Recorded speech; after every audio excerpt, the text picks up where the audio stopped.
ബോസിലെ ഭൂരിഭാഗം ആൾക്കാരും വിളിച്ചിട്ടില്ല, കുറച്ച് ആൾക്കാരെ ഇനി വിളിക്കാനുണ്ട്. എന്നോട് പേഴ്സണലി എനിക്കും വിളിച്ചിട്ടില്ല എന്നൊക്കെ പറഞ്ഞിട്ടുണ്ടായിരുന്നു. അതിനോട് എന്താ നിങ്ങൾക്ക് പറഞ്ഞത്? നിങ്ങളൊക്കെ ഗ്രൂപ്പിലുള്ള ആൾക്കാരല്ലേ? അത് അഭിഷേക് അല്ല എന്റെ ആൻസർ തരാൻ ഏറ്റവും ബെസ്റ്റ് ആണ്. ബിക്കോസ് അഭിഷേക് ശ്രീകുമാർ. അപ്പം അഭിഷേകിന്റെ ഒരു പോയിന്റ് അല്ല അത്. അപ്പം അത് ആളുടെ പോയിന്റ് ആണ്. എന്റെ പോയിന്റ് എന്ന് വെച്ചാൽ ഞങ്ങൾ എല്ലാവരും ഒരു ഗ്രൂപ്പിൽ ഇട്ടിട്ടുണ്ട്. അതിൽ കുറച്ച് പേര് ആക്റ്റീവ് ആണ്, കുറച്ച് പേര് സൈലന്റ് ആണ്. അവരവരുടെ ഓരോ ബിസി ഷെഡ്യൂൾ ആയിരിക്കാം. അപ്പൊ ഞങ്ങൾ അതിലേക്ക് അങ്ങനെ ഒത്തിരി ബിഗ് ബോസ് എന്ന് പറഞ്ഞു പോവാൻ നമുക്ക് അങ്ങനെ ചെയ്യുന്നില്ല.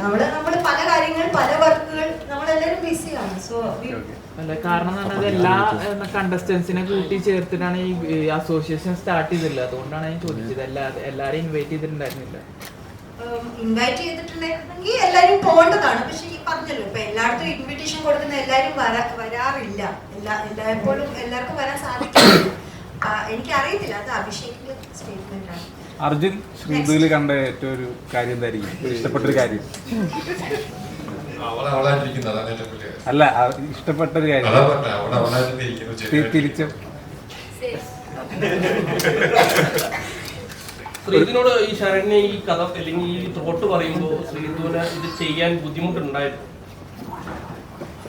ഒരിക്കലുമില്ല. ബിക്കോസ് എന്റെ ഫീൽഡ് നടിക്കുന്നതാണല്ലോ. സോ ഒരിക്കലുമില്ല. അല്ല, അർജുന്റെ കൂടെയാണ് ചെയ്യണം എന്ന് പറഞ്ഞപ്പോ ഇല്ല, പ്രൊഫഷണൽ ആയിട്ട് പറഞ്ഞത് കൊണ്ട് സീരിയസ്ലി എനിക്ക് പ്രോബ്ലം ഇല്ല. അർജുനോട് സംസാരിച്ചു. നിങ്ങൾ ഒരുമിച്ചല്ലേ വർക്ക് ചെയ്യാം? ഈ ത്രോട്ട് പറഞ്ഞ സമയത്ത് അർജുനോട് സംസാരിച്ചായിരുന്നു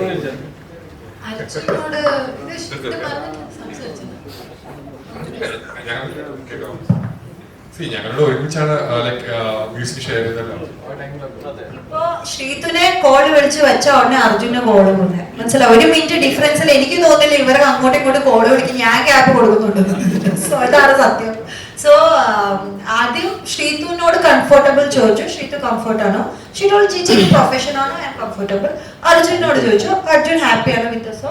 he told I am okay, deal. And അവിടെ വന്നിട്ട് ദേ ആർ പക്ക professional. They are good buddies also. They are like my bro and sis. So എനിക്ക് അവര് തന്ന ഒരു കംഫർട്ട് അടിപൊളിയായിരുന്നു. I am so happy with them. Okay. Thank you. Vinod last പറയുന്നത്. അപ്പം ഇപ്പൊ ഓൾറെഡി ഗോസിപ്പുകൾ വിറ്റ് മാർക്കറ്റ് ആക്കി എന്ന് പറയുന്നത്. അപ്പൊ ഇനി അടുത്ത ഗോസിപ്പ് വരുന്നത് ജാസ്മിൻ ഗബ്രി ഭയങ്കരമായിട്ട് റീച്ച് നിൽക്കുകയാണ്. അപ്പൊ ഉടനെ ജാസ്മിനും ഗബ്രിയും വെച്ചിട്ട് ഒരു ആൽബം ഉണ്ടാവും.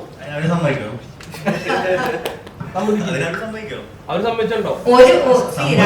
നമുക്ക് അതിനനുസരിച്ചുള്ള പ്രോജക്ട് ഉണ്ടെങ്കിൽ അവരത് ചെയ്യും. ഒരു ആർട്ടിസ്റ്റ് ആവുന്നത് അവർക്ക് ആപ്റ്റ് ഉള്ള ഒരു സംഭവം ഡയറക്ടർ കൊടുക്കുകയോ അല്ലെങ്കിൽ പ്രൊഡ്യൂസർ കൊടുക്കുകയോ ചെയ്യുമ്പോഴാണ് നമ്മൾ ഒരു വ്യക്തി അവരെ തന്നെ മാർക്കറ്റ് ചെയ്ത് അവർക്ക് റീച്ച് ഉണ്ടെന്ന് കാണിക്കുമ്പോഴാണ് നമ്മളുടെ ക്രിയേറ്റേഴ്സ്. ബിക്കോസ് നമ്മളെ ക്രിയേറ്റേഴ്സിന് വേണ്ടത് എന്താ? ആൾക്കാർ നിങ്ങൾ കാണുക എന്നുള്ളതാണ്. നിങ്ങളെ ഞാനിപ്പോ നിന്നെ വെച്ച് ചെയ്ത് കഴിഞ്ഞാൽ എത്ര പേര് കാണും? ഇവരെ ചെയ്ത് കഴിഞ്ഞാൽ കുറച്ച് ആൾക്കാർ ഷെയർ ചെയ്ത് കാണും, ലൈക്ക് ചെയ്യും. സോ എല്ലാം മിക്സ് വേണം. ക്വാളിറ്റി വേണം, പോപ്പുലാരിറ്റി വേണം. സ്റ്റാർട്ടിങ് ഇവരുടെ ജസ്റ്റ് ഇവര് പോപ്പുലർ ഉണ്ട്, പക്ഷെ അത് നല്ലോണം ആക്ട് ചെയ്തില്ലെങ്കിൽ അത് പ്രശ്നം. അവർ നല്ലോണം ആക്ട് ചെയ്ത് പ്രൊഫഷണലി അത് ഞങ്ങള് വിചാരിച്ച കാലം നല്ല അവർ ആ ലെവലിലേക്ക് കൊണ്ടുപോയി. അപ്പൊ അത് പ്രൊഫഷണലിസമില് തന്നെ വരും, നാച്ചുറൽ ആയിട്ട് വരില്ല. അപ്പൊ അത് നമുക്ക് അതിനെ വേണ്ടി സീരിയസ്ലി ഇപ്പം റീച്ച് ഉണ്ട്, ആക്ടിങ് അറിയത്തില്ല, എല്ലാം ചെയ്യിപ്പിച്ചു. എന്താ കാര്യം? ഞാൻ ചോദിക്കുന്നത് റീച്ച് എല്ലാം ഉണ്ട്. ഞാൻ ഇവരുടെ കാര്യമല്ല പറയുന്നത്, കബഡിയുടെ കാര്യമല്ല, ജാസ്മിന്റെ കാര്യം, ആരുടെ കാര്യമല്ല. ഞാൻ എക്സാമ്പിൾ ചോദിക്കുക. റീച്ച് ഉണ്ട്, എല്ലാം ഉണ്ട്, പക്ഷെ അവർക്ക് ഫ്രെയിമിലൊന്നും ഇൻപുട്ട് കൊടുക്കാൻ പറ്റുന്നില്ലെങ്കിൽ ഒരു കാര്യമില്ല. സോ ദ തിങ് ഈസ് ഇവരുടെ ടാലൻസ് അവിടെ പ്ലേസ് ചെയ്തുകൊണ്ടാണ് ആൾക്കാർക്ക് ഇഷ്ടം വരാൻ പോകുന്നത്. സോ ടാലന്റ് വേണം, ടാലന്റ് ആണ് ഫസ്റ്റ് ഇമ്പോർട്ടൻസ്, റീച്ച് അല്ല.